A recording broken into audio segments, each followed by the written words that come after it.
अस्सलामु अलैकुम, मैं हूं सबा भट्टी और आप देख रहे हैं MAT20 न्यूज़ HD। आइए नजर डालते हैं आज की अहम खबर पर।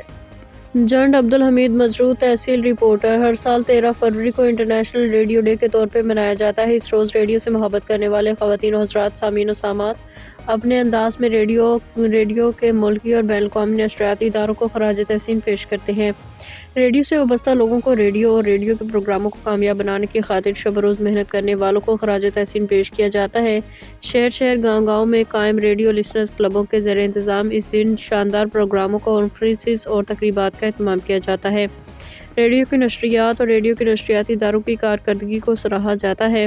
हर साल की तरह इस साल भी 13 फरवरी 2025 को ग्रैंड हायट होटल नज़द DPS स्कूल ननकाना साहिब पंजाब पाकिस्तान में आलमी मुत्तहिदा listeners organisation registered Nankana Sahib Punjab Pakistan के बानी और चेयरमैन चौधरी फ़हीम नूर के ज़ेरे इंतज़ाम एक आलीशान बैन अवी रेडियो लिसनर कॉन्फ्रेंस मुनाकिद हो रही है, जिसमें मुल्की और बैन अवी सतह के लिसनर तंजीमों और नशरियाती इदारों के सामीन अहदेदारान को शिरकत करने के दावतनामे जारी किए गए हैं। इस मौका पर आलमी लिसनर मुत्तहिदा तंजीम ने अपने अहदेदारान के लिए मुख्तलिफ़ किस्म के अवार्ड रखे हैं और उनमें एक सिलसिला सफ़ीरान अमन का भी है।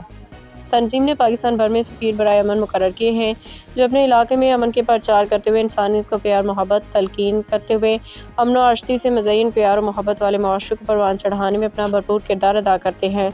सफ़ीर बराए अमन के अहदेदारान के लिए भी ख़ुसूसी अवार्ड देने का प्रोग्राम है, जिसके तहत मोहम्मद नसीम अहमद चीफ सेक्रेटरी बराए अमन, रशीद नाज सफ़ीर बराए अमन फैसलाबाद, सैयद रज़ा असगर सफ़ीर बराए अमन लाहौर और दीगर शिरकत करेंगे।